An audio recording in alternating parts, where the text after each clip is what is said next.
Bueno, sí, buenas tardes a todos y a todas. Vamos a ir empezando este panel, que es el panel de energía, servicios públicos e infraestructura.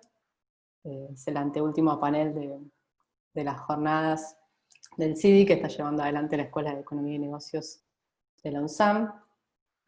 Primero de todo, quería agradecerles a Lucía y todo su equipo por todo el trabajo que han hecho esta semana y hoy también en particular. También quiero darme un minuto para agradecer a la Escuela de Economía y Negocios por permitirnos tener este espacio que se ve reflejado también en el Centro de Investigación en Economía y Planeamiento Energético que tiene la escuela, desde donde abordamos las temáticas sectoriales del sector energético con una mirada económica.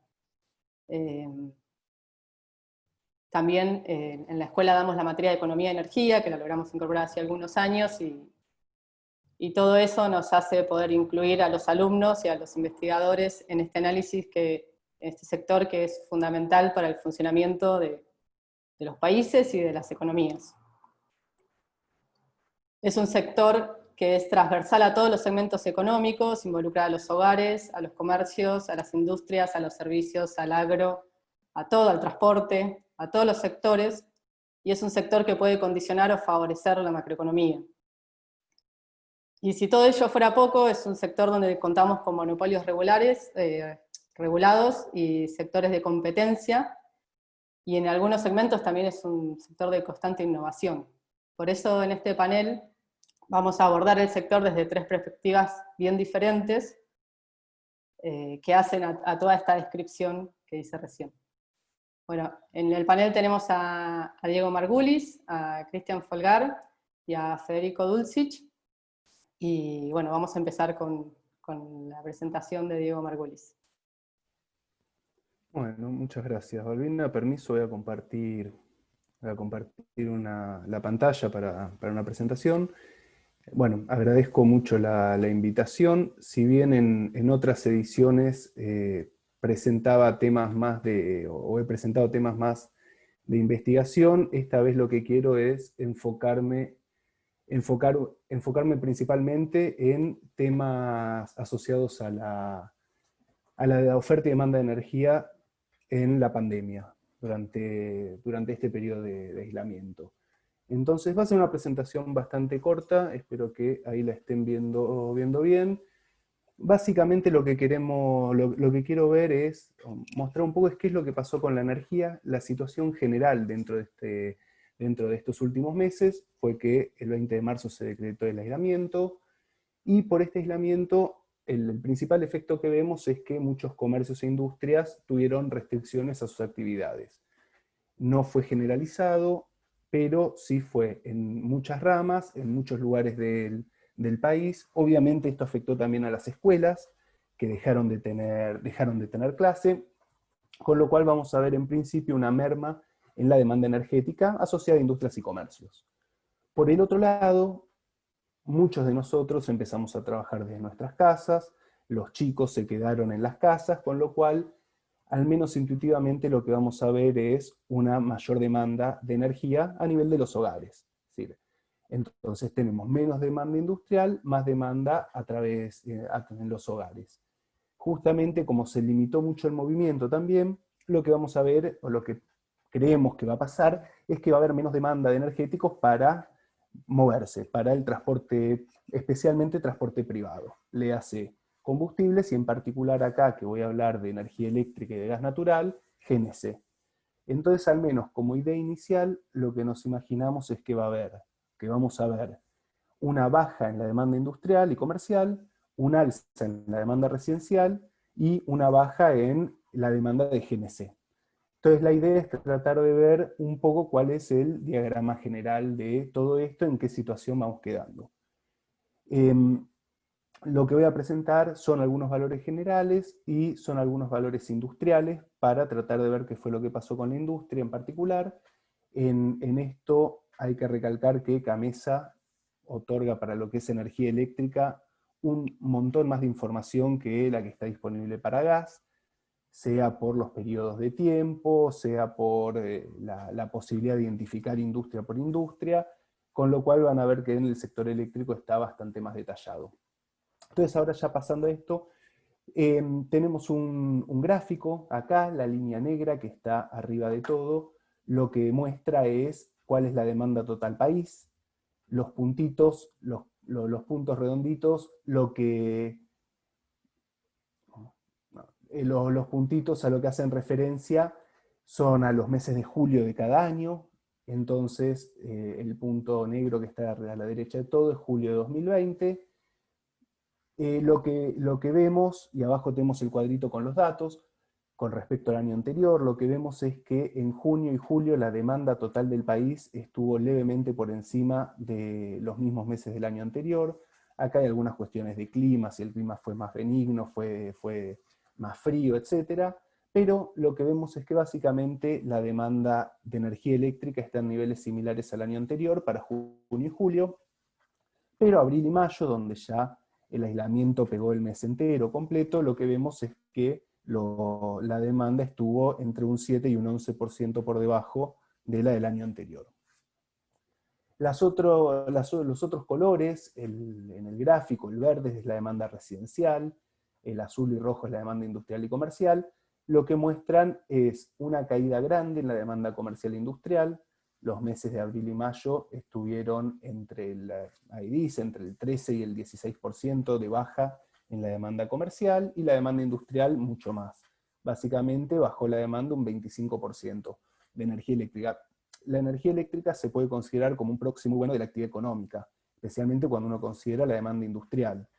Es decir, y en algunos países se usa en lo que llamamos indicador líder, un indicador adelantado. Uno puede, a través de la demanda de energía eléctrica, ir estimando cómo va a ir la actividad industrial del país. Y esto se puede hacer, en particular Argentina cuenta con datos bastante buenos de esto, y uno puede ver, por ejemplo, todas las semanas cómo vino la demanda eléctrica de la última semana. Es decir, uno se puede adelantar a indicadores del INDEC que salen 2 meses después.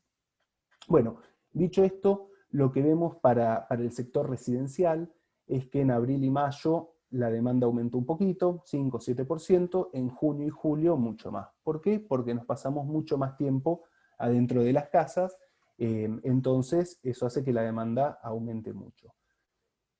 Por el otro lado, la demanda industrial, por ejemplo, bajó un 25% y de a poquito va camino a recuperarse. ¿Qué es lo que vemos? Que en julio está un 13% abajo con respecto al año pasado, es decir, una caída muy grande y de a poco se está recuperando. Ahora, uno puede tratar de ver qué es lo que pasó en distintos sectores industriales. En este cuadro, estos son unos cuadros que hice yo, pero gran parte de esta información está disponible en unos informes muy buenos que hace Camesa sobre el efecto de la demanda eléctrica. Y acá lo que hice fue seleccionar distintos rubros, distintos tipos de industria. La línea que está arriba de todo, que es la roja, es industria química, que incluye varios rubros más, es química, petroquímica, caucho, etc.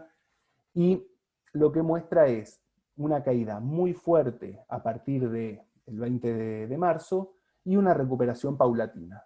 Es decir, esto es lo que vemos en gran parte de las industrias. En muchos casos no encontraron el nivel prepandemia, no volvieron al mismo lugar, pero ya están muy cerca. Pero fíjense que, por ejemplo, otras que quizá sí eran rubros esenciales, los cuales no paraban, como la naranja, que es la alimentación, básicamente no tuvo cambios en su demanda. Es decir, la industria de alimentación siguió consumiendo lo mismo que consumía antes. Entonces ahí hay un par de ejemplos distintos. La papelera frenó mucho, pero la automotriz no tuvo tantos cambios. Básicamente refinerías no tuvo grandes cambios.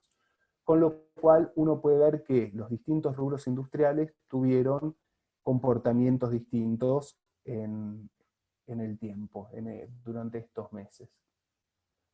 Y así como uno puede ver los distintos tipos de industria, uno también puede tratar de hacer un análisis geográfico, ¿no? Sabemos que al principio el efecto del coronavirus o del aislamiento fue mucho más fuerte en la ciudad de Buenos Aires y el Gran Buenos Aires, y también la provincia de Buenos Aires.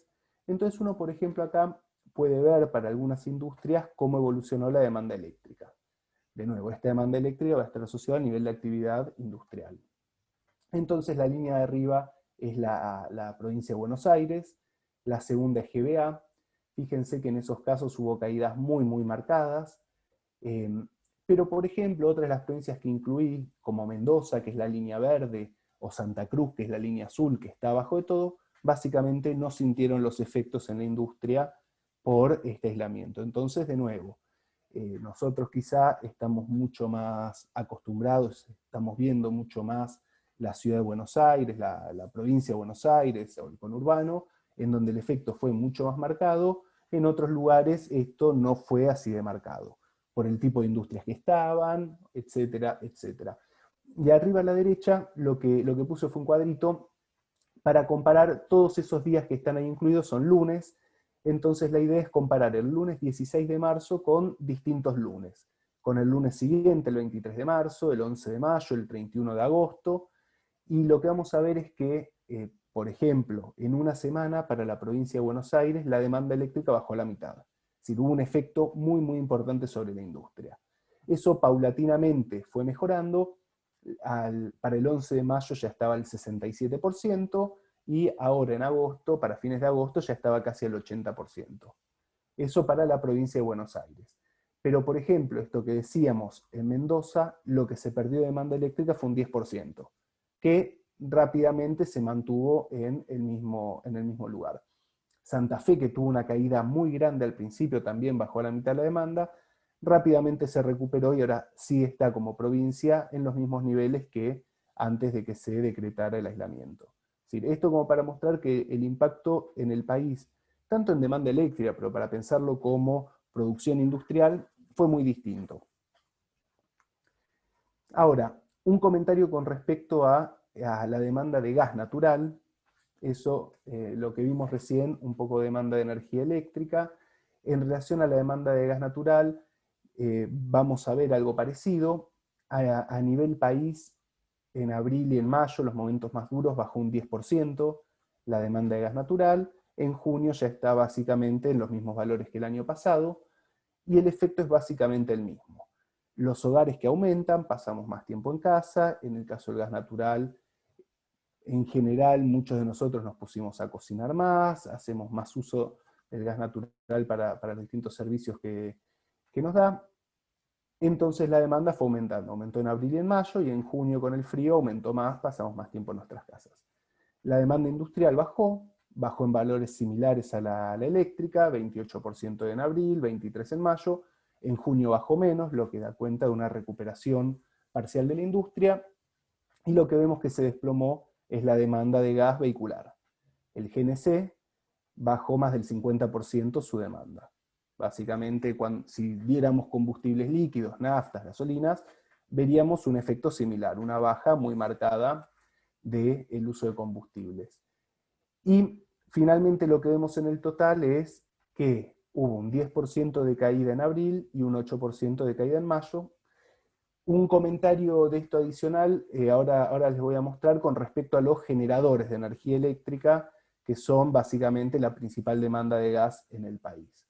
Así que de nuevo estamos en valores cercanos a los anteriores a la pandemia.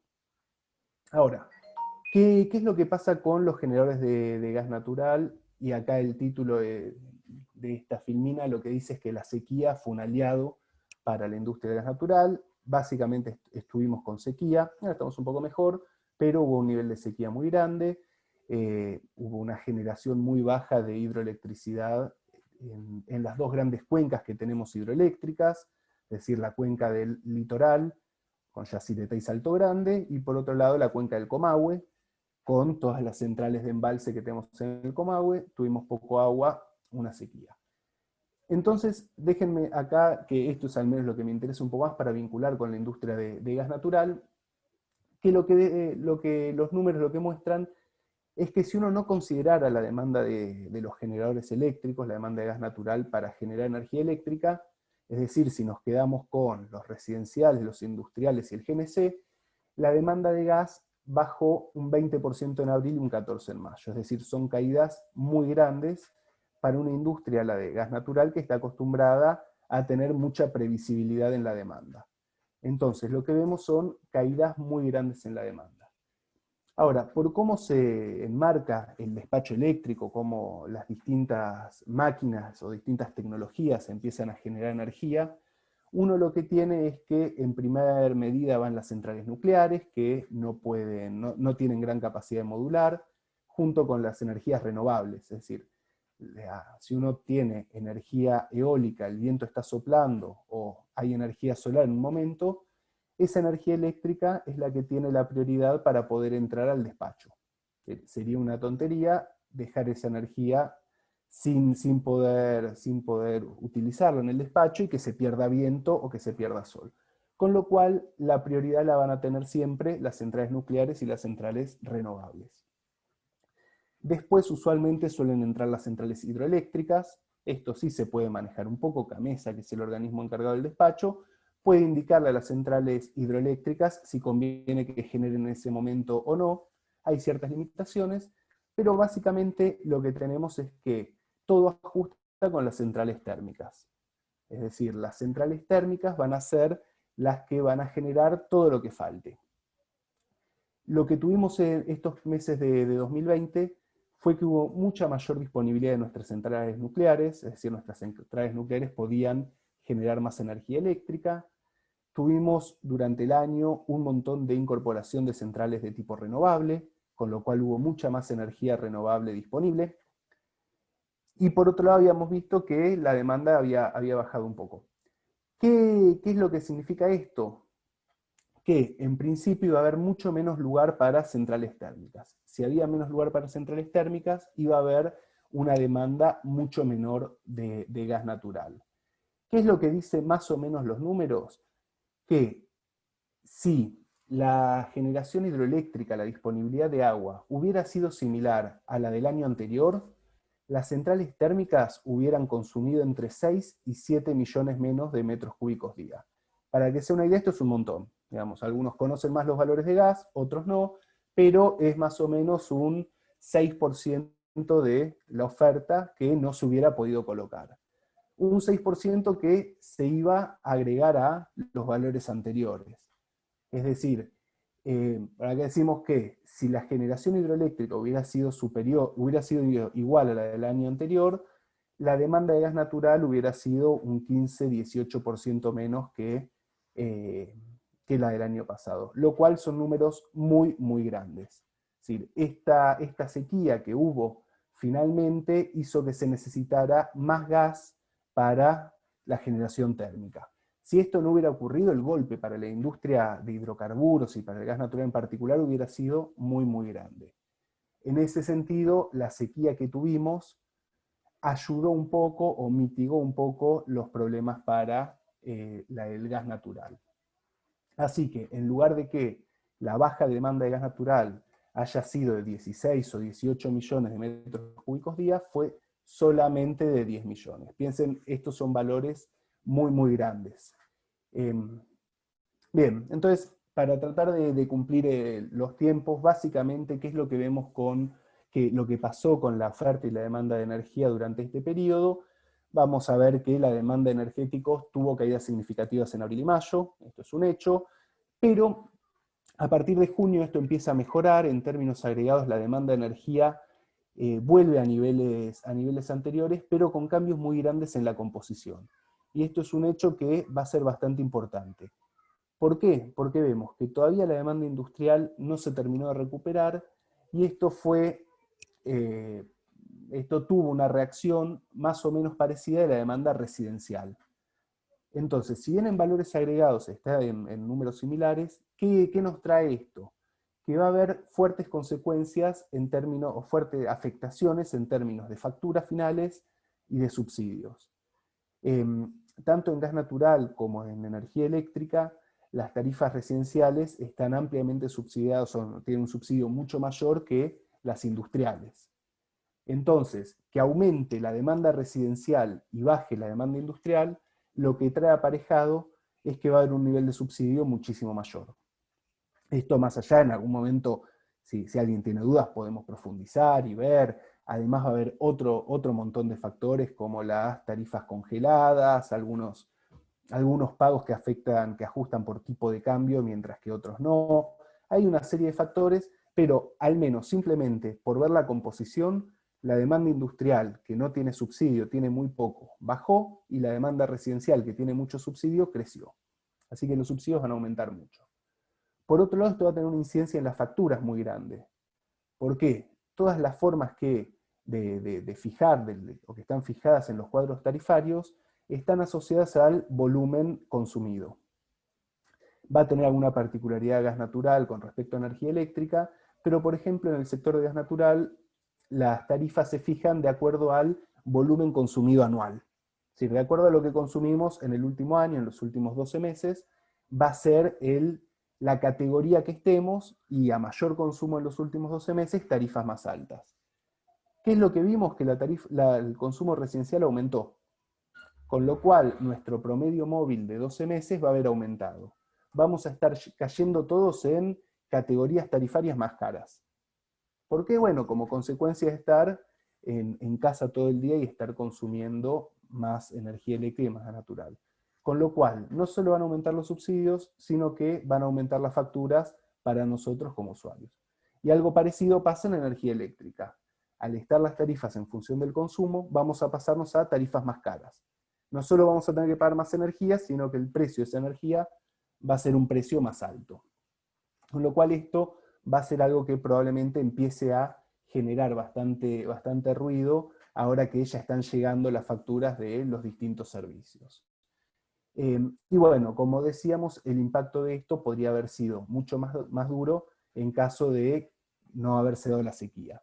Fíjense, o les cuento, digamos, quizá muchos no están en las cosas finitas del gas natural, en la industria, en el día a día, pero por ejemplo, los precios que hubo de gas natural durante los meses de abril y mayo fueron precios que no se veían hace 15 años, básicamente. La caída que hubo en la demanda lo que llevó fue que en los segmentos desregulados la oferta baje muchísimo el precio.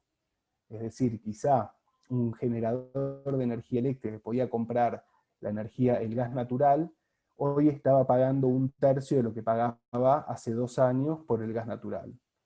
Es decir, esto llevó a unas bajas muy significativas del precio del gas natural. Esto tiene una parte a favor y una en contra. La parte a favor es que precios más bajos del gas natural generan costos de energía más bajos, generan cierta competitividad industrial, etc. La parte negativa, la otra cara de esto, es que los precios son tan bajos que están por debajo del costo de reposición. Es decir, lo que se estaba logrando es una destrucción de capital en la industria. Era como si como si un comercio vendiera por abajo del precio de reposición para liquidar los stocks. Es decir, era algo que no es sostenible para la industria. Si esto se mantiene durante mucho tiempo, puede que en algún momento empiece a faltar oferta. No quiero meterme con esto, que son cosas mucho más largas, pero sí este efecto de que esta sequía le dio al menos un aliciente o una ayudita a los distintos productores de gas natural, que si no iban a tener una situación bastante más complicada. Bueno, esto era lo que les quería contar un poco. Espero después, si alguno tiene consultas o preguntas al respecto, que la hagan tranquilo. Espero haber más o menos cumplido el compromiso de tiempo. Muchas gracias, Diego. Sí, no lo dije al principio, pero los que vayan teniendo consultas las pueden ir escribiendo en el chat y vamos a levantar todas las preguntas al final de las 3 exposiciones. Bueno, de nuevo, gracias, Diego, muy interesante. Ahora vamos a ver si al final tenemos un ratito para charlar sobre algunos detalles de lo que comentaste. Seguimos con Federico Dulcich. Te dejo la palabra, Federico. Ahí está, gracias Balbina, bueno, y gracias a todos los integrantes de la Escuela de Economía y Negocios del UNSAM por permitirme presentar los avances de investigación. La idea es presentar las oportunidades que se le pueden llegar a generar a la cadena automotriz en la Argentina con la transición que está teniendo la industria hacia los vehículos eléctricos, ¿no? Ahí en la UTN, en la Regional Pacheco, hay una investigación sobre diversas líneas sobre electromovilidad. Yo estoy coordinando un grupo sobre el análisis económico de esta transición y dónde estarían las oportunidades y las amenazas para la industria. Bueno, en esta presentación y nuestra línea de investigación más importante es hacer centro en la industria automotriz de escala, digámoslo así, que está presente en la Argentina a través de las automotrices globales. El mundo de la electromovilidad, digámoslo así, de la movilidad eléctrica es mucho más amplio.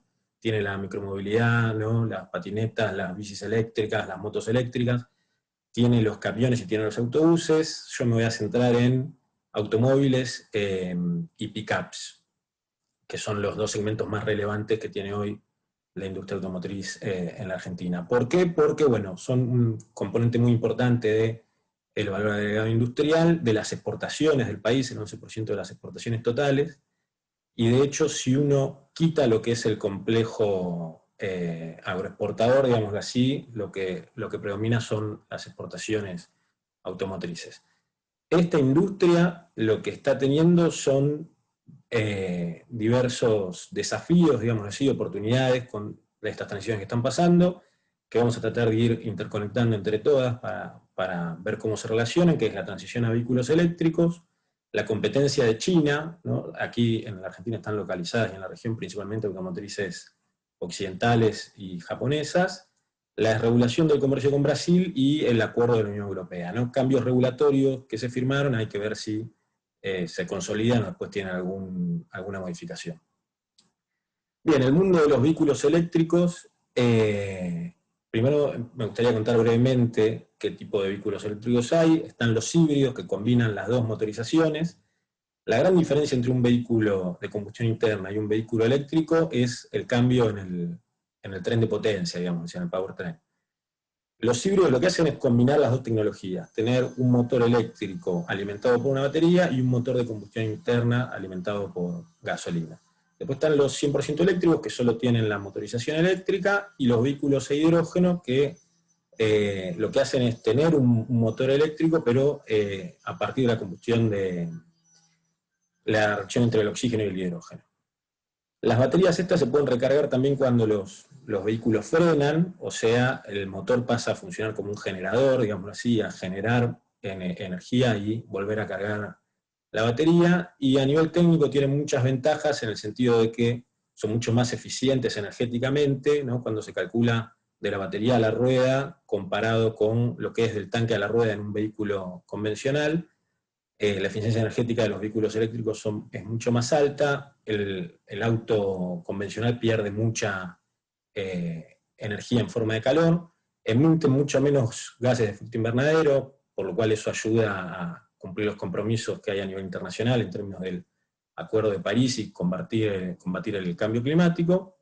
Esto es muy sensible a cómo es tu matriz energética, cuán limpia, cuán verde es tu matriz energética. Y como no tienen emisiones de caño de escape, sobre todo los 100% eléctricos, genera mucha menos contaminación urbana en términos de material particulado, son mucho más silenciosos y otras cuestiones también en las cuales aventajan a los vehículos convencionales. Estos vehículos existieron a finales del siglo XIX, comienzo del siglo XX, y después perdieron la carrera contra los vehículos convencionales, sobre todo con el fordismo, el abaratamiento de los precios del petróleo y algunas cosas más.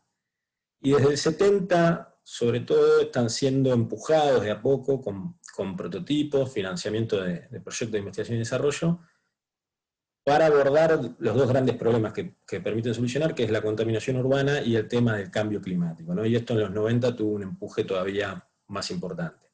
¿Qué es lo que hacen los estados nacionales y las regulaciones locales para empujar estos vehículos? Ponen más exigentes las regulaciones de economía de combustible, de emisiones de gases de efecto invernadero. Hay mucho financiamiento a la investigación y desarrollo, digámoslo así, en estos segmentos.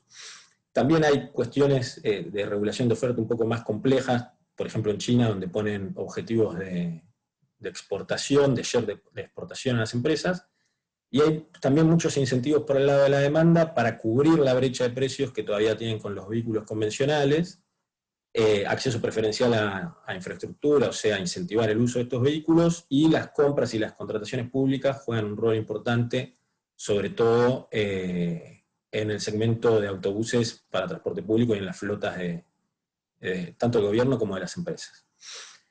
Bien, este es un gráfico que muestra el PBI per cápita de los países del año pasado y el share que tienen en el mercado, el market share de los vehículos eléctricos, ¿no? Y ahí uno lo que ve es el mundo de los vehículos eléctricos todavía es un mundo de países de ingresos altos, digamos así, ¿no?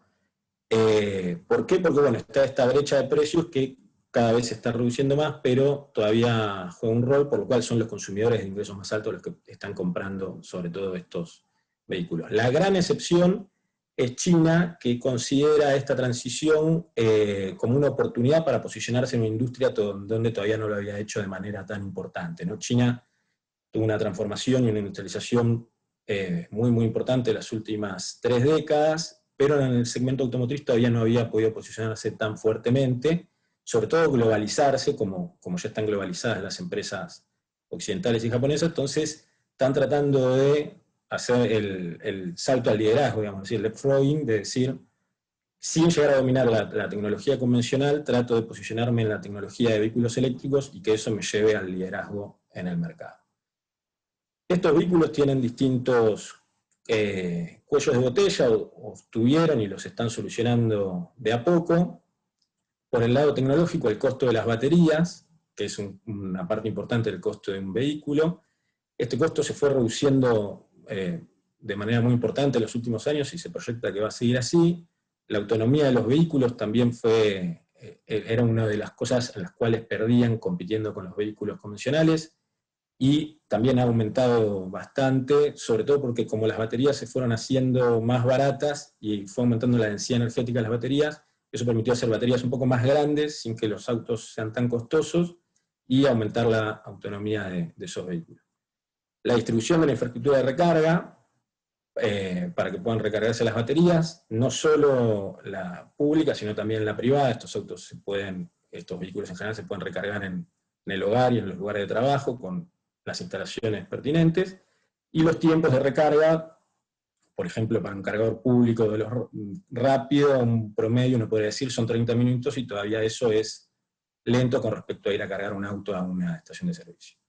Sin embargo, las proyecciones dicen que, bueno, que estos diseños, digamos así, esta tecnología se va a ir imponiendo en el mercado, ¿no? Las proyecciones muestran para el 2040 un 33% de market share en promedio, con distintas proyecciones, y en el parque automotor de un 20%. Y esas proyecciones se basan principalmente en que la dinámica tecnológica del segmento de vehículos eléctricos es mucho más acelerada que la dinámica tecnológica de convencionales. Las automotrices invierten cada vez más en eléctricos y menos en tecnología convencional. En el segmento de eléctricos, como ya dijimos, está China, cosa que uno no ve en los desarrollos de tecnología para los vehículos convencionales. La escala de producción de baterías, sobre todo de la celda de batería, que es como la pilita, para que tengan una idea. Después una batería suma muchas celdas, arma un módulo, y suma módulos y arma un battery pack, una batería. La escala de producción de esa celda ha aumentado muchísimo y ha ganado mucha economía de escala, lo que permitió reducir el costo de la batería, además de ciertos desarrollos de producto. La infraestructura se ha difundido de manera muy importante en todos los países, sobre todo en China, digamos así, que igual esto no está escalado por población o por territorio, pero en China juega un rol muy importante ahí el Estado, favoreciendo la electromovilidad, por lo cual la infraestructura se ha distribuido de una manera muy importante. Pero en todos los países está teniendo un avance muy, muy significativo, ¿no?, de la infraestructura pública para recargar estos vehículos. Bien, después de esta breve introducción, ¿cómo estamos posicionados en la Argentina para esta transición? Bueno, tenemos una industria automotriz que tiene 70 años de historia, que es muy importante, ya lo mencioné ahí en la introducción, y que está cada vez más especializada en las pick-ups, sobre todo una especialización regresiva, porque lo que fueron haciendo es producir cada vez menos autos que se producen sobre todo en Brasil, ¿no? Y la industria argentina regresivamente fue quedándose más que nada con el segmento de pickups. Eso no se puede terminar de concluir, porque bueno, está el flex, entonces es una cosa que ahora hablaremos, que no permite desequilibrios tan grandes entre Argentina y Brasil en el sector automotriz, entonces mantienen todavía ciertas líneas de autos en el país. Es muy deficitaria en partes y componentes, sobre todo con Brasil, y hay muy poco desarrollo de producto a nivel local, ¿no? Las automotrices desarrollan producto en las casas matrices, muy poquito en Brasil, mucho menos en la Argentina. Y se mueve en este marco regulatorio Mercosur, aunque no es estrictamente Mercosur, sino que es un entramado de acuerdos entre países, donde el principal es el acuerdo Argentina-Brasil, que impone un arancel externo común bastante alto, y que tiene este coeficiente que se llama FLEC, que no permite grandes desequilibrios en el comercio bilateral automotriz. Y hay muchas asimetrías, ¿no?, con las políticas que aplica Brasil, que aplica bastantes incentivos, tanto en los grandes planes automotrices a nivel nacional como a nivel estatal, ¿no? Los estados en Brasil compiten mucho por la localización de inversiones y generan incentivos importantes.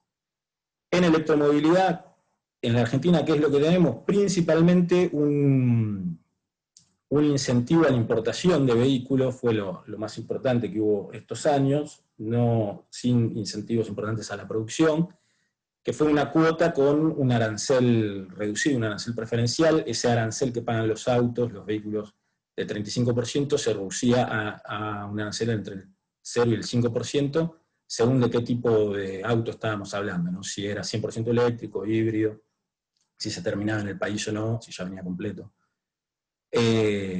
Después, 2 años después más o menos, ese beneficio se amplió a las empresas que no tienen capacidad instalada en el país, porque al comienzo era solo para las empresas que estaban radicadas en el país. Eso fue importante porque ese temor a la competencia hizo reaccionar un poco las importaciones, y hay un esquema más o menos similar de una cuota preferencial para autobuses. Hubo ciertos anuncios de... Acá sí hay un incentivo para que presenten un plan de producción y realicen inversiones. Hubo ciertos anuncios de 2 empresas chinas de erradicar inversiones para producción de autobuses eléctricos, que por ahora son anuncios, digamos así. También ese mismo decreto, el 51 de 2018, tiene incentivos para importar cargadores. La red de carga en Argentina no está muy extendida, digámoslo así. Ahí están mencionadas algunas de las empresas que están instalando cargadores y la localización. En Santa Fe, en la autopista Rosario-Santa Fe, en San Luis, en Neuquén se está llevando adelante un corredor que se va a unir con Chile, es la idea, está planificado. Los lanzamientos en este contexto de infraestructura limitada son bastante pocos, y hay prototipos de producción nacional, no en el segmento M1, sino en lo que son los city cars, que son pequeños automóviles en general que llevan 2 personas. Esta es cómo evolucionó el pedido de cupos de esta cuota. Acá lo que me gustaría remarcar, que no se ve mucho, pero puedo ya hacer un poco de zoom.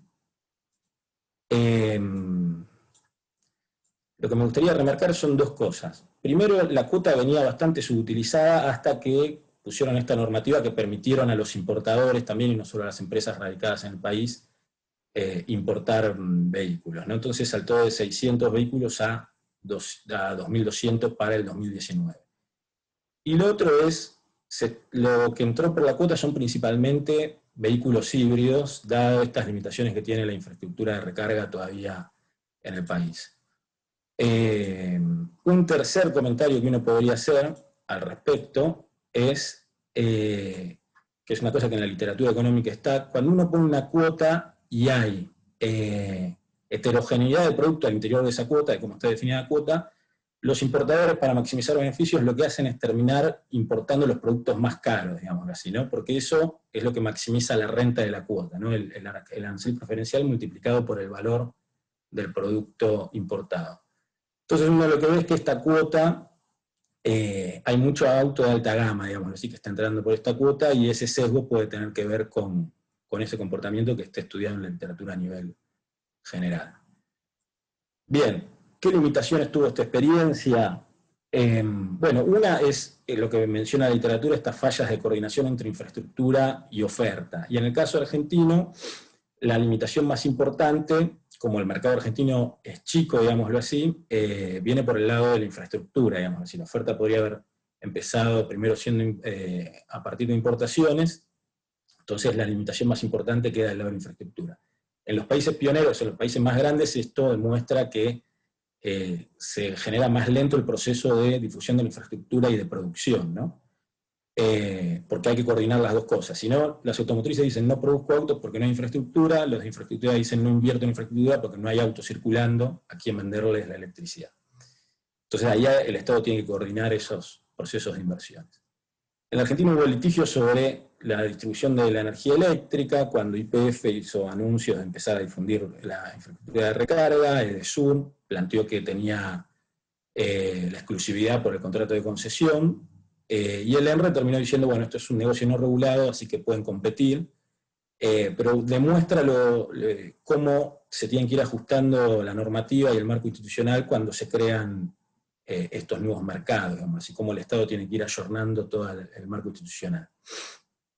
Bueno, otra de las cosas que demuestra lo mismo es que hubo cierto retraso, cierta dilación en crear las categorías L6 y L7, que son las de estos Citicar, y las empresas lo que tuvieron que hacer es producir, pero no podían vender vehículos que pudieran circular en la vía pública, entonces los vendían para predios industriales o para countries o para alguna cosa así. Y otro gran problema en el caso argentino en los últimos años fue el mercado automotor, que da la recesión de Brasil y después los problemas macro de la Argentina, ¿no? Bueno, el Inflation Target que no salió, problema de diagnóstico, tasa de interés real muy alta, y otras cosas, generó un mercado muy deprimido, apertura, menor uso de instrumentos de regulación del comercio exterior. Las importaciones llegaron a acaparar el 70% del consumo interno o más del mercado automotriz argentino, y la industria pasó de una capacidad instalada del 47% de 2016-2018, que ya era baja, al 35% según el INDEC para el año pasado, ¿no? O sea, bajísima utilización de la capacidad instalada. ¿Qué oportunidades se generan en esta transición para la Argentina? Esta nueva tecnología usa más conocimientos de química y electromecánica, donde la Argentina tiene más recursos humanos formados. Tenemos el litio, no tanto por lo que impacta en el costo de la tecnología, sino en el costo de un vehículo eléctrico, sino por las capacidades científicas que se desarrollaron en torno al recurso. Las pickups vienen con una electrificación más lenta, por lo cual no hay grandes jugadores y gran capacidad productiva ya instalada. Uno se podría posicionar en un mercado que todavía están haciendo, digámoslo así, y no llegar tarde. En Brasil esto viene muy lento, y hay una puja importante también con el lobby del etanol. Brasil tiene una tradición, ¿no? Desarrolló esa tecnología desde el 70 por no tener el recurso convencional, que es esta tecnología flex que utiliza etanol o una mezcla de etanol y nafta en los autos. Y los autores brasileños dicen esto puede generar que Brasil se quede estancado en esta tecnología y no avance en electromovilidad. Las empresas chinas son nuevos actores en este segmento de vehículos eléctricos. Esto es importante dado los cambios regulatorios que se pueden llegar a venir con Brasil y con la Unión Europea, porque las empresas chinas no tienen localización de inversiones y de capacidad productiva en ninguno de los dos, ni en Brasil ni en la UE. Y el estadio de transición tecnológica es intermedio, digamos así. Todavía esto no es 15 o 10 años atrás, donde tenía un grado de incertidumbre total, cosa que uno hubiera dicho apostar a esto tiene mucho riesgo, pero tampoco es tan tarde como para ya llegar tarde y que la capacidad instalada ya esté localizada en otros países, ¿no? Entonces es una oportunidad interesante en ese sentido. Amenazas en este contexto. Los vehículos eléctricos no usan caja de cambio. La Argentina, una de las pocas autopartes donde es donde exporta un poco más, digámoslo así, donde tiene una inserción internacional un poco mejor, es en las cajas de cambio, sobre todo las producidas en Córdoba. Entonces, con ese segmento va a haber que mirar bien qué reconversión se puede hacer en el mediano plazo. La liberación paulatina con Brasil que se pactó el año pasado, donde este flex va a ir aumentando hasta ir al libre comercio en el 2029. Eso puede ser un problema por las diferencias de escala que tienen las industrias, y Brasil está sobre todo muy especializado en la producción de autos. Y el acuerdo con la Unión Europea, que es integrarse con una región muy competitiva en vehículos, en autopartes, y sobre todo muy competitiva en automóviles, menos competitiva en pickups. Entonces, ahí habría una oportunidad para mantener esa especialización a pesar de este acuerdo que para la industria automotriz y autopartista puede llegar a ser bastante problemático dada la competitividad europea. Bien, en ese sentido uno dice, bueno, ¿cómo hacemos para aprovechar estas oportunidades y sortear estas amenazas, por ejemplo, para el caso de las cajas de cambio? Bueno, el Estado necesita mucha coordinación y mucho diseño de instrumento muy coordinado y requiere mucha capacidad de distintas esferas del sector público para diseñar bien esos instrumentos y hacerlo de manera coordinada, cosa de empujar la difusión y la producción de estos vehículos en la Argentina y aprovechar esa oportunidad. Por ejemplo, regulaciones de seguridad, de emisiones de gases de efecto invernadero, de contaminación urbana, que es lo que empuja esta transición en general en los grandes centros automotrices. Difundir la infraestructura de recarga es muy importante. La unificación técnica de esos cargadores, cosa que uno pueda ir a cargar y tener el mismo sistema de pago, tener un usuario a partir del cual paga toda la recarga en cualquier cargador. En Chile, por ejemplo, tienen una aplicación en el celular donde vos tenés dónde tenés el cargador más cercano, qué características técnicas tiene, si está siendo usado o no. Entonces, todo eso requiere unificaciones técnicas para poder armar ese tipo de plataformas. Los incentivos para el uso también se usan precios diferenciales para la energía eléctrica. En Córdoba pusieron un mecanismo de este estilo. Una mirada más de largo plazo son las de las redes inteligentes, donde los vehículos eléctricos también almacenan energía y la pueden volver a inyectar a la red. Eso ya es una mirada bastante más a largo plazo. Los precios diferenciales en general, uno dice, para incentivar a la recarga cuando hay valles de demanda de energía eléctrica, ¿no? Principalmente por la noche. Entonces uno pone precios más bajos ahí y incentiva la recarga en esos horarios. Instrumentos para la Argentina es importante que se posicionen en esto, dada la industria que tiene, no solo como que se difundan los vehículos eléctricos, sino también como productor. Ahí hay instrumentos importantes, por ejemplo, a nivel comercio exterior se puede aprovechar el estatus especial que tiene la cadena automotriz en el Mercosur para abrir algún mercado, como fue con el acuerdo con México. Hay un gris ahí regulatorio donde no se sabe realmente eso hasta dónde se puede hacer, también depende como de la voluntad política y del empuje que se le quiera dar para lograr acuerdos similares. Y capacidades y desarrollos científico-tecnológicos, digamos así, la Argentina tiene instrumentos de financiamiento, el FONTAR, el FONARSEC. En el FONARSEC ahí está la línea estratégica de energía y está la línea estratégica ambiente y cambio climático que se podrían aprovechar para desarrollar capacidades tecnológicas acá. Y bueno, las universidades nacionales también tienen su rol que jugar en la formación de recursos humanos, que es muy importante también para favorecer la inserción de la Argentina en este paradigma como productor, no solo que se difundan los vehículos eléctricos. Bueno, y mejorar las condiciones macroeconómicas es un punto que uno trae como desde siempre en todas las filminas. En la pandemia no se puede pedir absolutamente nada, y esperemos que esto está encaminado no solo por la negociación de la deuda, sino por un nuevo esquema macroeconómico a que los precios macro incentiven más el sector productivo. Como siempre, no es solo un tema de macro, no es solo un tema de poner bien la tasa de interés y el tipo de cambio, sino hay mucha cosa de instrumento específico del sector que tiene que estar bien diseñado y sobre todo coordinado para que todo esto funcione, digamos así, se puedan aprovechar estas oportunidades. Bueno, hay más cosas para decir, pero no me quiero extender, así que cualquier cosa, si no, la seguimos en las preguntas. Les agradezco. Dejo de compartir. Bueno, muchas gracias, Federico, muy interesante y muy claro la exposición. Bueno, ahí hay algunas preguntas en el chat, pero las vamos a volcar todas al final. Cristian, Colgar, te dejo la palabra. Estás sin micrófono. Ahí estoy, ¿me escuchan?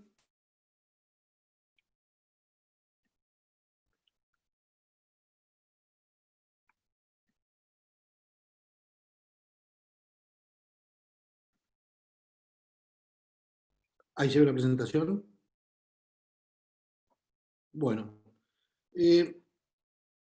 la idea es hablar de lo que yo llamo regulación económica antisísmica, digamos. ¿Por qué esta idea de la noción antisísmica?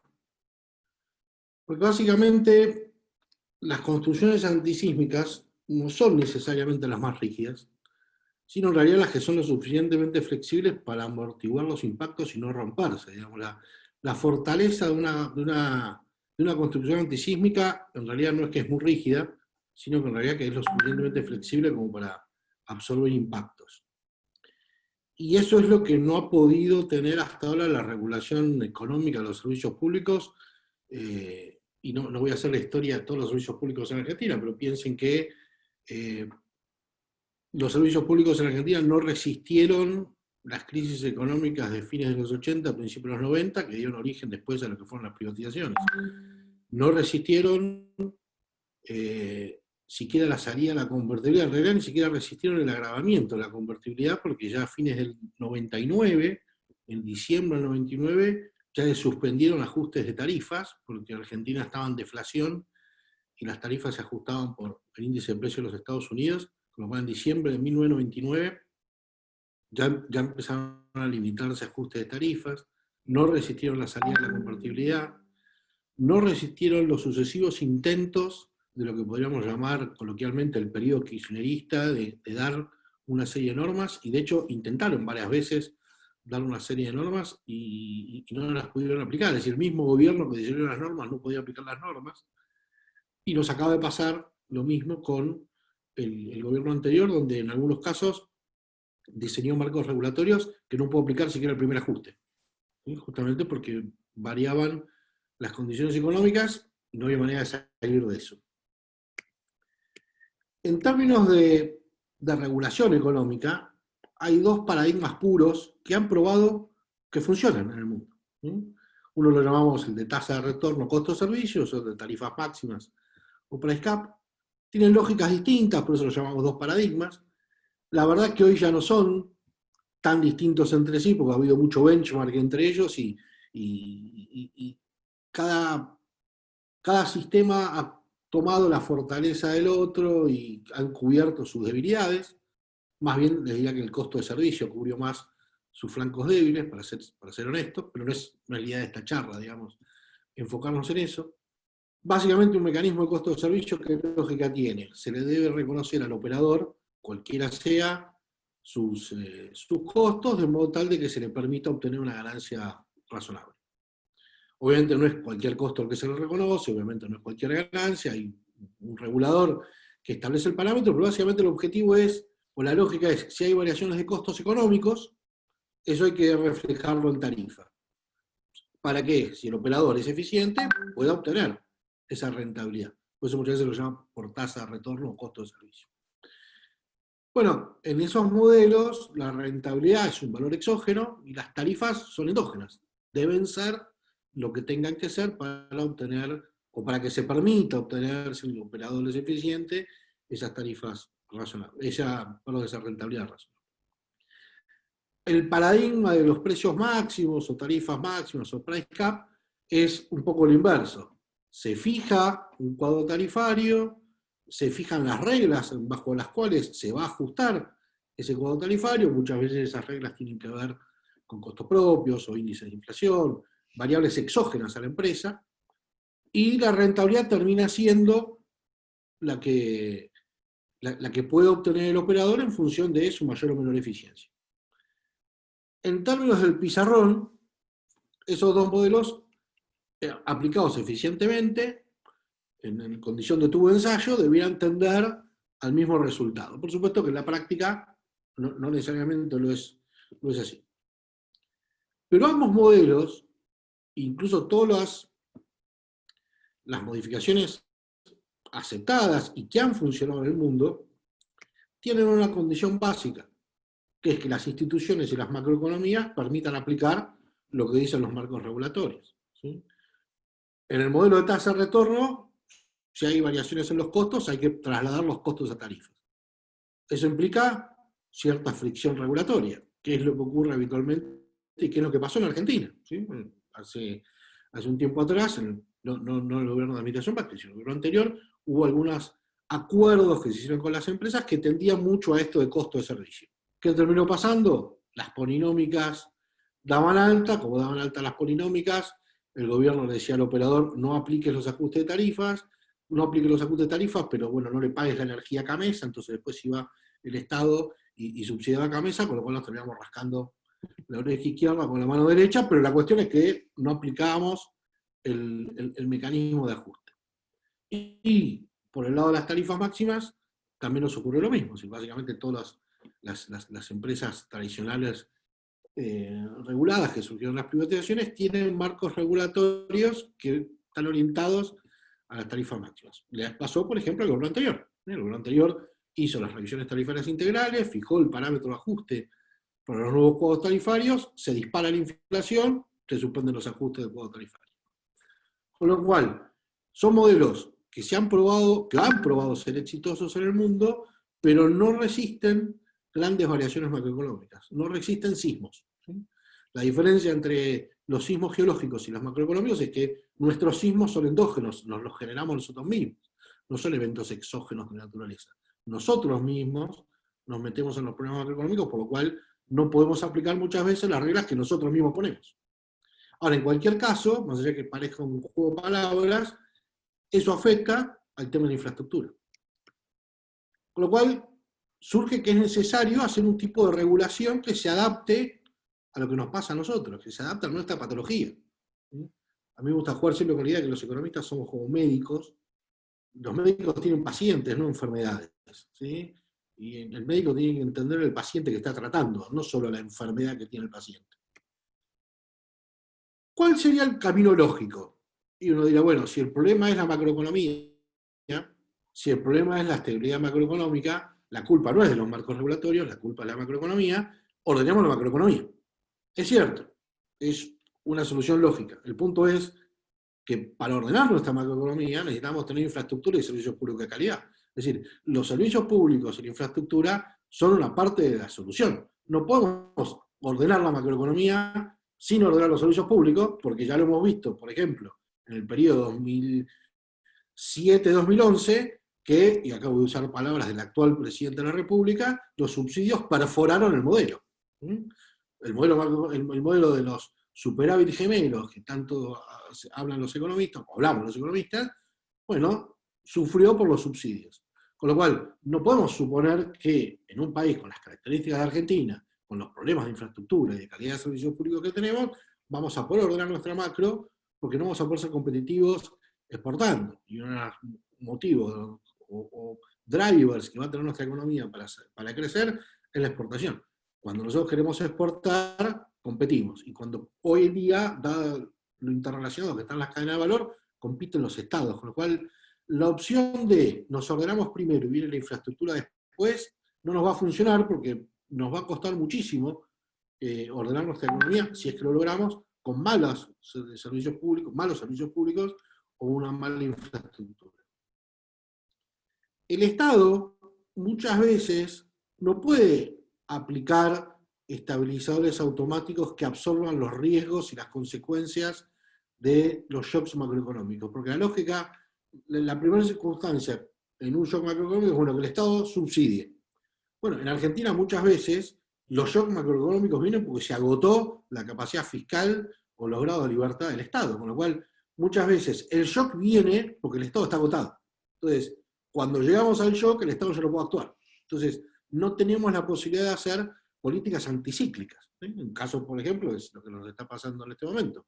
Todo el planeta va a ir a fuertes o aumentar los déficits estatales, nosotros vamos a tener que reducir. ¿Sí? Nosotros nos vamos a plantear que este año y el año que viene vayamos a reducir el déficit fiscal cuando básicamente la inmensa mayoría del planeta está aplicando políticas justamente anticíclicas. Bueno, nosotros no podemos hacerlo muchas veces en el marco de nuestros shocks macroeconómicos. Ahora, el lado de la oferta tampoco está con muchas condiciones para absorber el shock macroeconómico. Una de las típicas situaciones cuando hay un shock macroeconómico es que la oferta lo absorbe. ¿Sí? Congelamos las tarifas y después vemos. Bueno, A corto plazo no pasa nada, o no pasa mucho. El problema es después. Con el tiempo lo que terminamos haciendo es que paramos inversiones en ese sector y se para la demanda agregada. Vamos a querer fomentar la demanda agregada sin un Estado que pueda empujar, pero con sectores que tampoco empujan. Con lo cual tenemos un problema, ¿cómo generamos esa salida? Y a veces afecta la calidad de servicio, y a veces ambas. ¿Sí? Si esto se demora mucho en el tiempo y no logramos encontrar una salida en el tiempo, terminamos afectando ambas. Ahora, el lado de la demanda, muchas veces también nos pasa lo mismo. Porque cuando hay un shock macroeconómico, la demanda pierde mucho ingreso disponible. ¿Sí? Con lo cual, aumenta el peso de determinados gastos o de determinadas erogaciones en las canastas de las familias que hacen que no podamos esperar mucho de transferirle los riesgos a la demanda. Una de las típicas situaciones en nuestro shock macroeconómico es, bueno, aumentamos las tarifas. Sí, bueno, pero tiene un límite eso. Y a veces ni siquiera es políticamente viable, y hasta alguien podría decir, y acá se puede dividir la biblioteca, hasta ni siquiera sería deseable, ¿sí? Con lo cual tampoco tenemos tanta facilidad para volcarnos sobre oferta o sobre demanda. Y ese es justamente el problema que sistemáticamente nos venimos enfrentando desde hace mucho tiempo con el tema de infraestructura y servicios públicos. Ahora, cuando nada de esto se puede hacer, habitualmente aparece el Estado haciéndose cargo de todo, ¿sí? Y empieza a jugar su rol de, como nos hemos llamado muchas veces, del empresario sustituto. Es decir, nadie lo hace, nadie puede administrar los riesgos, bueno, el Estado se hace cargo. Ahora, el Estado nuestro no está en condiciones de hacerse cargo de estas cuestiones. Digamos, si hay un problema que tiene el Estado argentino es de su eficacia. ¿Sí? Si hay algo que adolece el Estado argentino es de capacidad de ser eficaz. ¿Sí? Tenemos uno de los estados con mayor presión tributaria del mundo, no el más alto precisamente, pero estamos en unos niveles de eficiencia o de eficacia más bajos, con lo cual agregarle más cuestiones al Estado no sería deseable porque hasta tampoco las podría siquiera financiar. Con lo cual, el rol de empresario sustituto debiéramos tratar de evitarlo a consecuencia de los problemas de eficacia que tenemos con el Estado y a consecuencia de las muchas otras cosas que el Estado ya está haciendo.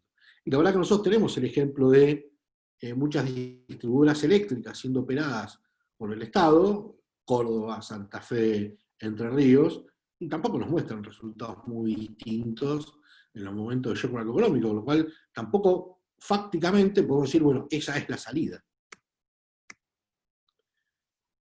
¿Qué elementos nosotros podríamos empezar a vislumbrar para pensar una regulación de tipo anticíclica?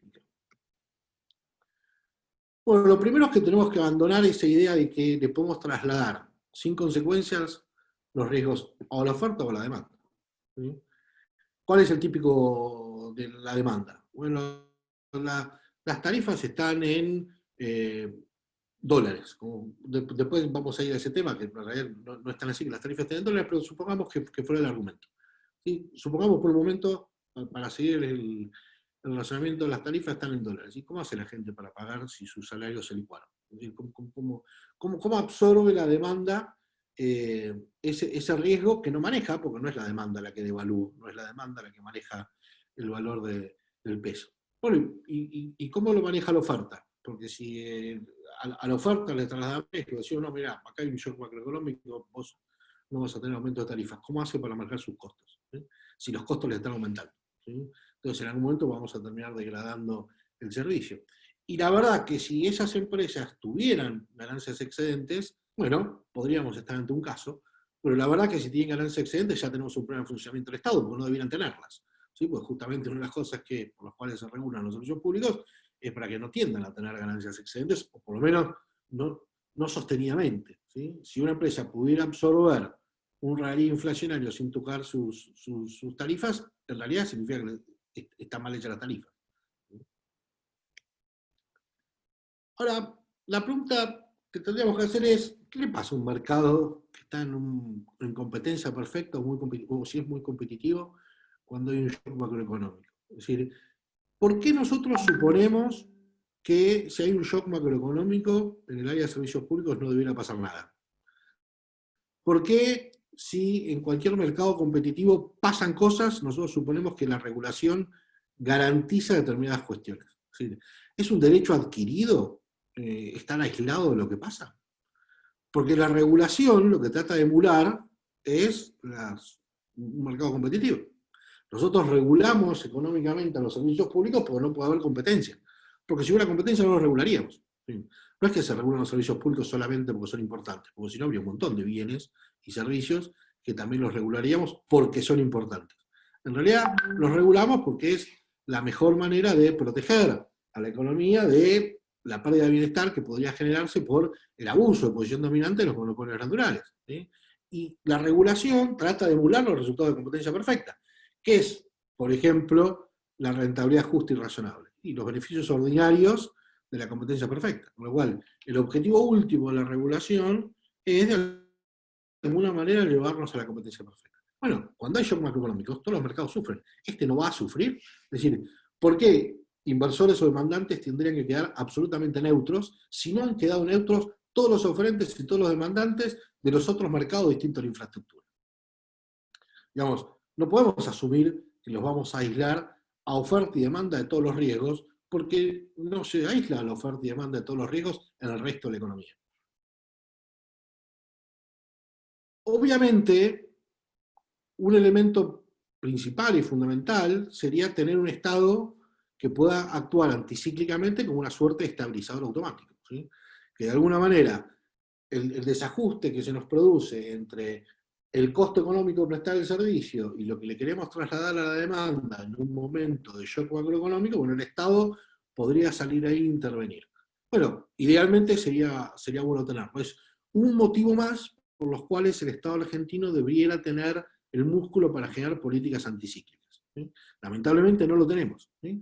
Pero tenemos que empezar a poner este listado de cosas dentro de las cosas que debiera hacer el Estado como políticas anticíclicas. Buena parte de los problemas que hemos tenido es que justamente el Estado, cuando se necesitan hacer políticas anticíclicas, no tiene grado de libertad para llevarlo adelante. Un tema muy recurrente y que se ha discutido muchísimo en los últimos tiempos tiene que ver con esto de las tarifas, ¿sí? Si están en pesos, en dólares, si están en divisas, qué parte está en pesos, qué parte está en dólares. Y yo lo llevo a un planteo casi por el absurdo. Las tarifas las podemos poner en la moneda que queramos. Podemos inventar una cuasimoneda para el servicio público. Ahora, la infraestructura y los servicios públicos en general son básicamente actividades capital intensivas. Es decir, que tenemos que captar ahorros, ¿sí? Con lo cual, nosotros podemos poner tarifas en la moneda que se nos ocurra. Lo que no podemos hacer es remunerar al ahorro como se nos ocurre. Porque si nosotros remuneramos al ahorro como nos ocurre, el ahorro no va a venir, no nos lo van a prestar, ¿sí? Entonces, en tanto y en cuanto los agentes económicos locales o internacionales ahorren con determinado parámetro, nosotros tenemos que remunerar ese determinado parámetro. ¿Por qué? Porque si no, no obtenemos el ahorro. Vayamos a un ejemplo extremo. El Estado se hace cargo de todos y cada uno de los servicios de infraestructura y los servicios públicos. Los opera el Estado. Hagamos de cuenta que no hay ningún problema en términos de eficiencia, que el Estado es igual de eficiente que un privado operando esos servicios. ¿Cómo lo financia? ¿De dónde consigue la plata? Se tiene que endeudar. Y cuando emite un bono el Estado, ¿en qué moneda lo tiene que emitir? Bueno, lo termina emitiendo en la moneda que le pide el ahorrista. Emite todo lo que puede en pesos, y cuando agotó el mercado local, que por cierto es muy chico, tiene que emitirlo en la moneda que le pide el mercado. Porque si no, no le dan los ahorros. ¿Y esa moneda cuál es? Son divisas. Entonces, si después, con las tarifas en moneda local, no juntamos la cantidad de plata necesaria para pagar los intereses de esos préstamos, bueno, de vuelta tenemos un descalce de monedas. Con lo cual, el punto no es tanto en qué tarifa lo vamos a poner a los servicios públicos, que perfectamente, operativamente, se pueden poner en pesos, sino a qué tipo de ahorro accedemos para financiar los servicios públicos. Porque si nosotros tenemos que recurrir, el privado, el Estado o quien sea, a ahorros que están en divisas, hay que repagarlos en divisas. Y para repagarlos en divisas, las tarifas, en la moneda nominal que sea, tienen que ser capaces de proveernos de la suficiente cantidad de fondos para repagar lo que tomamos para prestar esos servicios.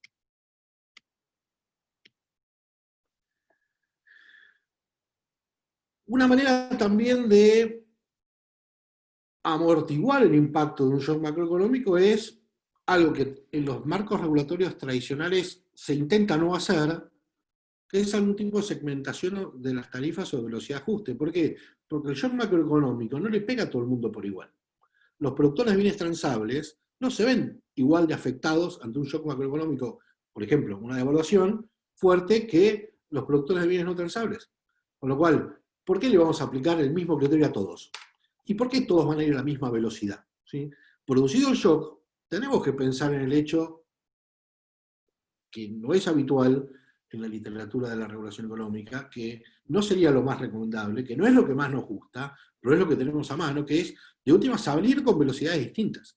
Salir con velocidades distintas porque del otro lado también hay afectaciones distintas. No es lo mismo ante un shock profundo de una devaluación muy grande aquel sector que está vinculado con la exportación que aquel sector que está vinculado con el servicio. Tampoco es lo mismo aquel sector que está vinculado con la sustitución de importaciones, porque la import parity en pesos, a él también lo aumentó.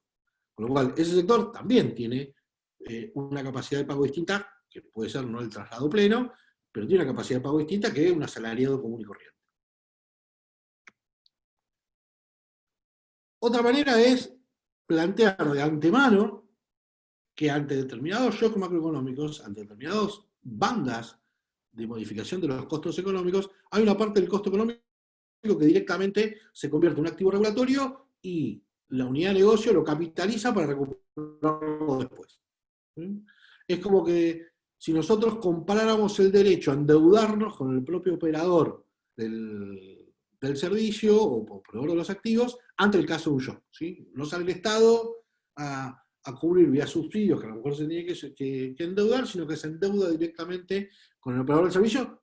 Obviamente esto después, en algún punto, cuando la economía arranca, tenemos que devolverlo. Digamos, esto es una manera también de hacer una suerte de política anticíclica, trasladando parte de los riesgos al regulado. Esto puede que se tenga que pagar con una mayor tasa de descuento. Sí, porque hay más riesgo. Bueno, pero esa tasa de descuento viene asociada con el hecho de que estamos pagando un seguro, en parte un seguro, por el evento macroeconómico. El propio diseño tarifario tendría que prever, por ejemplo, una descomposición de las tarifas en mayores segmentos y que ya tengamos una regla que diga, bueno, si nosotros empezamos a tener determinados problemas, por ejemplo, los ajustes tarifarios, bueno, hay determinadas cuestiones que ya las unidades de negocio no van haciendo. Que la verdad es lo que pasa. ¿Sí? Piensen, por ejemplo, en las unidades de distribución eléctrica que lo superan los gobiernos provinciales. ¿Sí? Sacamos de lado el tema del sector privado, que el sector privado hace maniobras para esconder dividendos o lo que fuera, es el propio Estado, ¿sí? el que opera, con lo cual no tiene ningún incentivo para hacer ninguna de esas cuestiones. ¿Qué es lo que hacen, por ejemplo, las distribuidoras eléctricas provinciales cuando se empiezan a congelar las tarifas? Y empiezan a reducir algunas inversiones, después empiezan con las inversiones necesarias, y después empiezan a agregar el servicio. Ese proceso que ocurre, bueno, ¿por qué no diseñamos directamente un marco regulatorio donde ya quede un diseño tarifario, disculpen, un marco regulatorio que prevé un diseño tarifario en el cual ya a la salida o al inicio de un periodo tarifario, a la salida de una revisión tarifaria, nos dice, bueno, este componente de tarifa va a ir para inversiones en expansión del sistema. Este segmento de tarifa va a ir para inversiones en extensión. Este segmento de tarifa va para las inversiones de calidad. Y esto es operación y mantenimiento. Entonces nosotros ya sabemos, por ejemplo, qué segmentos, ante una situación en donde no hay traslado de tarifa, podemos ir dejando de lado y hasta sabemos las implicancias. Es lo mismo que pasa, pero solo que lo blanqueamos al inicio y lo transparentamos. Y de hecho, fíjense que en todos los periodos en donde se retrasan mucho las tarifas, termina pasando eso. Primero se postergan inversiones, después se van sobre las inversiones en calidad, y después se termina degradando la operación y mantenimiento hasta que empiezan a aparecer los problemas de calidad. Una de las grandes preguntas es, ok, cuando viene el shock, frenamos todo. ¿Y cuándo es el momento para liberar? No para liberar las tarifas, sino cuando es el momento de empezar a dar ajustes. Bueno, una gran pregunta podría ser, bueno, ¿y qué pasó con el resto de los mercados? ¿Sí? Porque el resto de los mercados también tuvieron shock macroeconómicos. Y el resto de los mercados, cuando viene el shock macroeconómico, no reaccionan inmediatamente. Tiene una velocidad de ajuste. Bueno, podríamos pensar, por ejemplo, que en un momento inicial acompaña el sector de infraestructura no modificando tarifas inmediatamente y después empieza a acompañar. ¿Acompaña con qué velocidad? Y con la misma velocidad, por ejemplo, que a lo mejor otros bienes igualmente necesarios en la economía han acompañado. Porque eso significa que en última instancia la demanda lo está validando, ¿sí? Con lo cual se podrían buscar segmentos de la economía en donde sean sectores competitivos y ver cómo ese sector, después del shock, fue acompañando precios. Por supuesto que eso se va a tener que hacer con un rezago, porque desde el punto de vista macroeconómico siempre lo que hacen las autoridades políticas es tratar de pisar todo lo que se puedan los servicios públicos para no espiralizar un proceso inflacionario, pero en última instancia uno puede decir, bueno, si tal sector tardó 10 meses en llegar desde este punto a este punto, bueno, con el sector de infraestructura tardaremos más, empezaremos después, pero vamos a llegar de vuelta a ese punto. ¿Y por qué tomar esa referencia? Porque eso es un mercado competitivo. Si nosotros tenemos mercados competitivos que nos dan señales, tomemos las señales de los mercados competitivos, porque esos mercados competitivos están adentro de la misma economía que sufrió el shock macroeconómico. Una de las ideas que se discutió últimamente es el tema de vincular las tarifas con los salarios, ¿sí? Esta idea de que las tarifas no evolucionen más que los salarios. La verdad que es una idea muy atractiva en términos del momento de crisis, porque es una manera de no agravar el peso de determinados componentes, por ejemplo los servicios públicos, en la canasta familiar. Y es una idea atractiva. El punto es que obviamente, ante una situación de shock, posiblemente los salarios no acompañan los costos económicos, con lo cual puede haber una diferencia entre el ajuste por salarios y el ajuste por el costo económico, que hay que ver si se recurre a alguno de los otros elementos que mencionamos que se pueden llegar a utilizar. Ahora, en el peor de los casos, es mucho mejor que sigan a los salarios a que queden congeladas, ¿sí?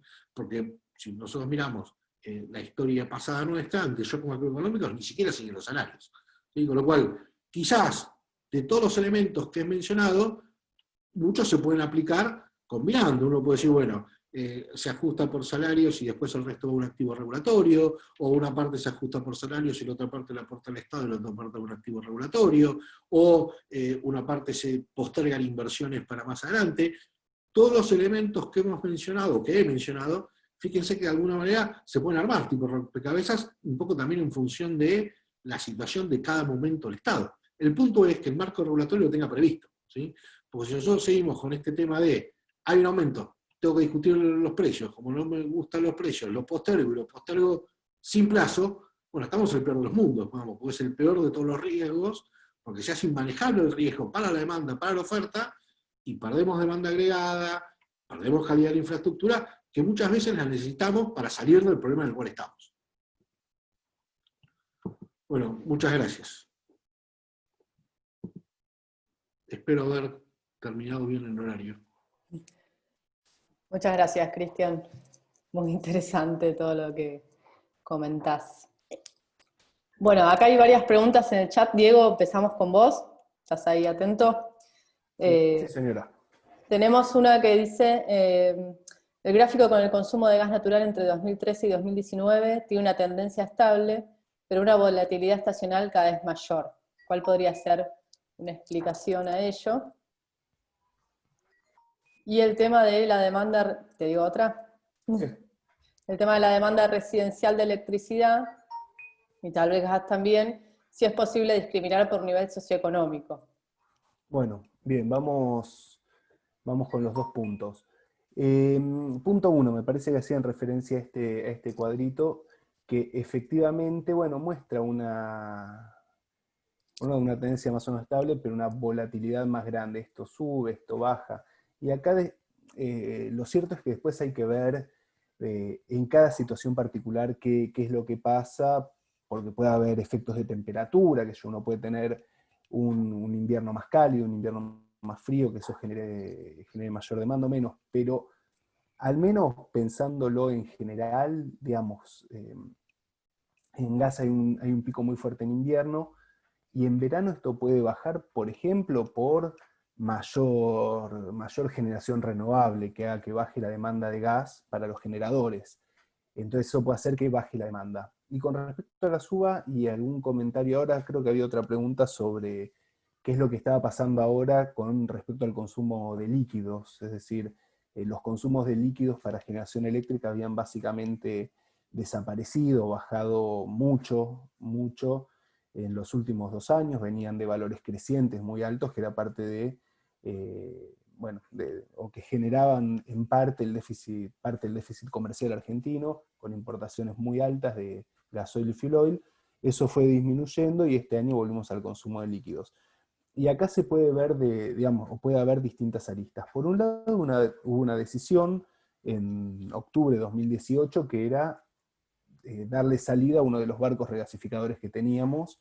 Teníamos 2 barcos, uno en Escobar, uno en Bahía Blanca. Se le dio salida al barco de Bahía Blanca, y de hecho se puso un barco que, en lugar de que permitiera importar gas, permitiera exportar gas natural, o gas en este caso líquido. Pero esto lo que significó en relación al consumo de líquido fue una baja en la oferta, es decir, hasta hace 2 años podíamos meter más o menos 17 millones de metros cúbicos día más, es decir, un 10-15% más de demanda, que lo necesitamos nada más en momentos muy puntuales. Y ahí vamos a consumir gas importado. Al dejar de tener ese barco, dejamos de tener esa oferta, con lo cual se nos achicó un poco la oferta.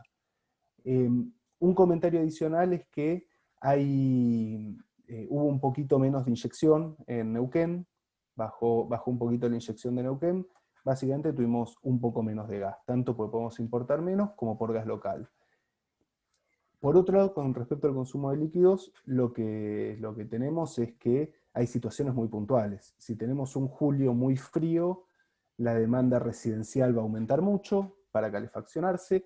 Si la demanda industrial ya más o menos recuperó, como veíamos con lo eléctrico, no habría tanto problema, con lo cual en gran parte el que ajusta tiene que ser el sector eléctrico. Entonces el sector eléctrico tiene que pasar de consumir gas a consumir líquidos. Pero sí, lo que vimos este año fue un aumento muy grande de los líquidos.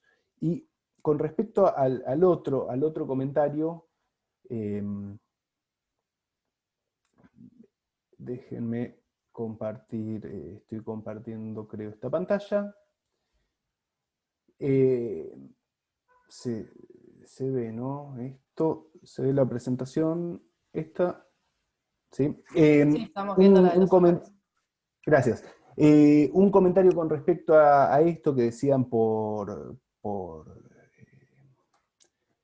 según si se podía ver algo en relación a las clases socioeconómicas o al nivel de ingreso de los hogares.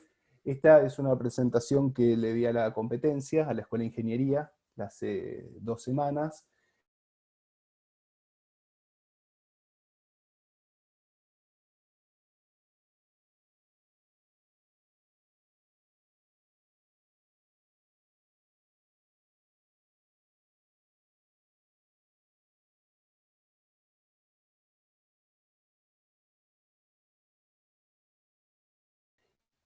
Hola, hola.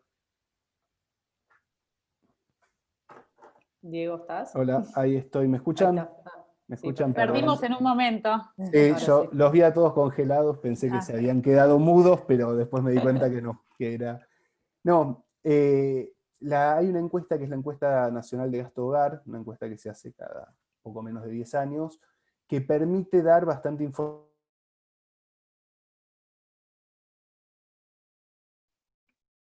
Ahí te dejamos de escuchar otra vez. Sería bueno que no comparta y que apague el video, tal vez, ¿no? Sí.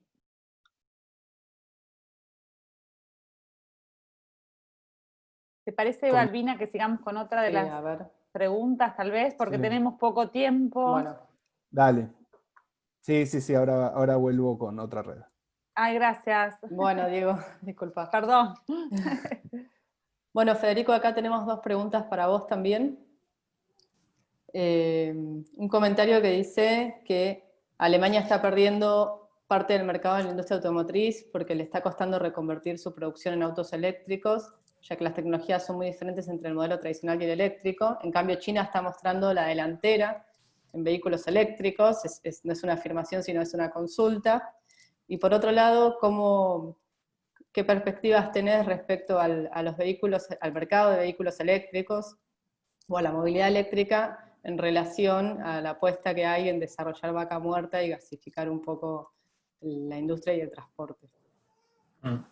Bueno, arranco por la primera, digamos así. Ahí estaría bueno entrar un poquito más en detalle en el cambio de la tecnología. El vehículo básicamente sigue siendo un vehículo tradicional como antes, lo que cambia es el powertrain, el tren de potencia, ¿no? Y ahí se cae una barrera a la entrada muy importante que era el motor a combustión interna, ¿no? Que era un motor que para desarrollarlo y para producirlo tenía una exigencia métrica de la industria para que el motor funcionara bien, no se clavara en toda la vida útil del auto, que está dominada por un grupo de automotrices occidentales, japonesas y surcoreanas. El motor eléctrico es mucho más simple, se alimenta de una batería, entonces se cae la barrera de la entrada del motor a combustión y suben la valorización, cómo juegan estas capacidades en química, sobre todo para la producción de baterías, con un motor eléctrico que es más simple que el motor de combustión, ¿no? Eso permitió que las empresas chinas se posicionaran en el segmento, con todo el combo de políticas productivas que realiza el gobierno chino para favorecer la industrialización, pero todavía con una producción muy importante. China es el principal productor de vehículos a nivel global, pero orientado a su mercado interno, digamos, si las empresas no se globalizaron. ¿Y de dónde vienen esas capacidades? De la industria electrónica de China, porque cuando uno ve quiénes son los que producen estas celdas, digámoslo así, que son el componente de las baterías, que después se van sumando celdas y tiene una batería, son empresas que vienen del mundo de la electrónica, ¿no? Que acá puse cuáles son las empresas más grandes que tienen estas gigafactories de baterías. Y BYD, que es la segunda empresa, que es una empresa de origen chino, es una empresa que viene de producir baterías de litio para celulares, ¿no? En los 90 era una empresa muy predominante a nivel global, produciendo baterías de litio recargables para celulares, dominaba esa tecnología. Y en los 2000 abrió una nueva línea de negocios, BYD Auto, para la producción de vehículos eléctricos, aprovechando este know-how que tenía en esa tecnología, ¿no?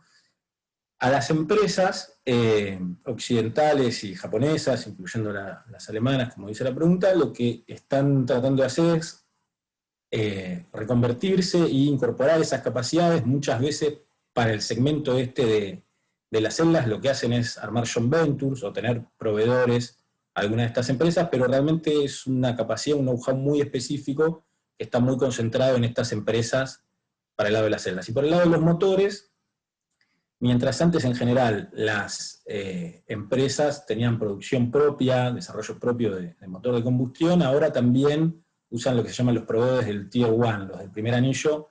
Los motores eléctricos son menos complejos, quizás los desarrollan en conjunto con algún proveedor, como puede ser Bosch u otro, y por lo cual eso se redujo mucho como barrera a la entrada para la industria automotriz, ¿no? Entonces, los chinos están aprovechando eso para insertarse en el segmento, y las empresas europeas, norteamericanas, están haciendo la transición, tratando de reconvertirse hacia esos segmentos, muy empujadas por las regulaciones, ¿no?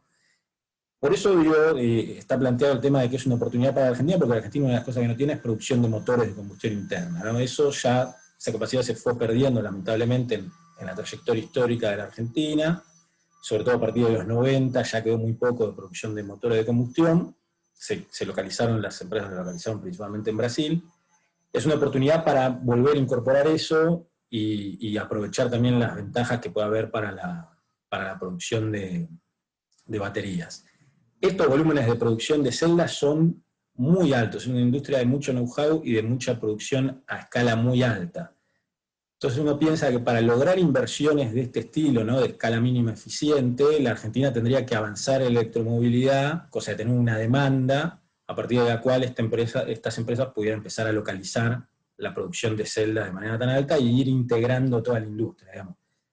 Quizá el anhelo de desarrollar la industrialización del litio venga por el lado de desarrollar la electromovilidad y armarle una demanda a este segmento que permita que se incorporen empresas de tan alta escala en el país, ¿no? Bien, entonces, de nuevo, está planteado la oportunidad para Argentina que tiene la industria automotriz, como para aprovechar esta transición para reposicionarse, sobre todo con respecto a Brasil, y mejorar la inserción exportadora de la cadena, que en términos de desarrollo sería muy importante. Ya sabemos todas las restricciones que hay en el sector externo y todo, ¿no? Ese es el marco más general de la investigación. Y la segunda pregunta era vaca muerta, ¿no? Sí. Y el Lo gas. más sintético que puedas, por favor, que estamos cortos de tiempo. Bien. Gracias. El tema de gas, yo no soy experto en energía, voy a comentar más o menos cómo viene la mano. Ahí la principal competencia se puede llegar a dar y está planteada, y hay como noticias, digámoslo así, circulando, en el segmento de autobuses, ¿no? De la discusión de decir, bueno, con el transporte, con el segmento de transporte, no de autos ni de pickups, si a la Argentina le conviene ir a autobuses GNC y aprovechar los recursos, o le conviene ir a autobuses eléctricos, digámoslo así, y posicionarse en esta transición a la electromovilidad. Y es una discusión que no solo tiene que ver con industria automotriz, sino que toca temas de transporte, temas energéticos. Lo que uno podría decir es, ok, vos en autobuses quizás decís, aprovecho los recursos, estás teniendo una concepción como de eficiencia estática de corto plazo, de decir, bueno, tengo recursos naturales, me meto en este segmento, pero no te vas a poder posicionar rápido en el cambio de paradigma tecnológico de electromovilidad en general, ¿no? O quizá tenés que hacer, me posiciono en pickups y en autos, pero en autobuses no, o alguna combinación así. Eso te va a permitir aprovechar el recurso, pero la tecnología de GNC después va a ser más difícil que vos la insertes internacionalmente, como sí puede ser para el caso de los autobuses eléctricos, porque se la vas a poder vender a los que también tienen el recurso y quieren ir por el camino de electrificar de pasar los autobuses a GNC.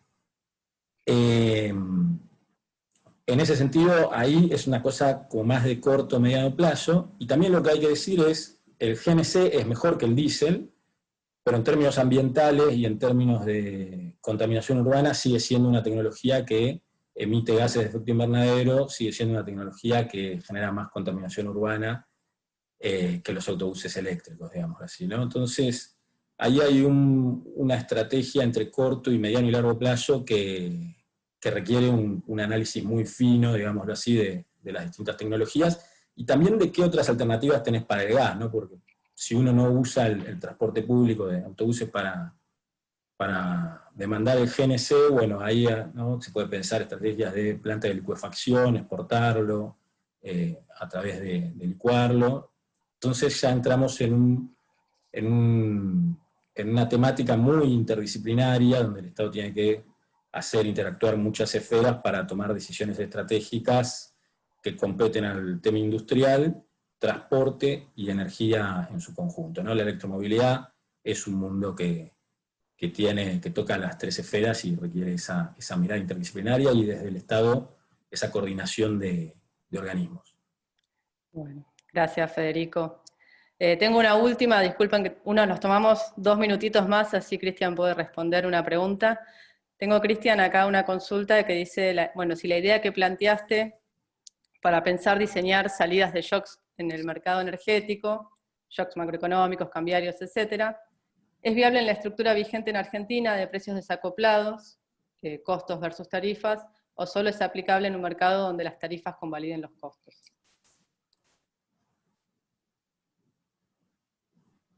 No, la idea es que sea aplicable a todo el esquema de tarifas reguladas, bajo el esquema que sea, porque en realidad, cuando vos desacoplás, vos estás generando, por ejemplo, que los costos económicos no se recuperen, aun cuando las unidades de negocio todavía luzcan financieramente sustentables, con lo cual estás afectando la capacidad de reinversión. Con lo cual, sí, tendría que poder ser aplicado a cualquier esquema, digamos. Uno lo tendría que pensar como una regla lógica para un país que todavía no encontró una sustentabilidad macro. Bueno, muchas gracias a los tres, a Cristian, a Federico y a Diego. Creo que fue un panel súper interesante, siempre terminamos apremiados por el tiempo. Pero bueno, Lucía, te dejo a vos hacer el cierre. Muchas gracias, Balbina, gracias a los expositores. Tal vez, Marcelo, quieras decir unas palabras de cierre. Nos vamos pasando la palabra. Gracias. No, bueno, siempre es bueno cuando uno viene acelerado sentarse y escuchar a personas que hacen las cosas con pasión. Digo, yo a Cristian lo conozco hace muchísimos años y sigue generando en mí el efecto de atracción de que me siento, lo escucho y aprendo cada día cuando él habla. Y felicitarlos a todos, absolutamente a todos, a Balbina, que nos conocemos hace muchísimos años. Todo su crecimiento nos pone muy contentos a todos los que integramos la escuela.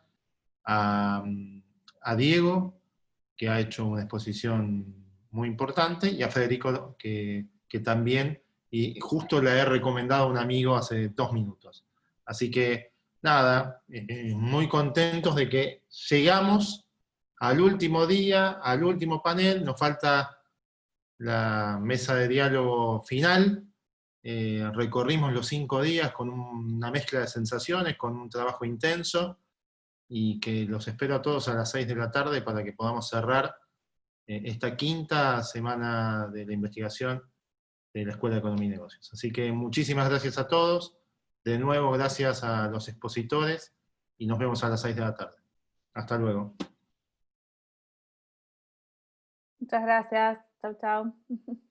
Gracias a todos. Chao, gracias.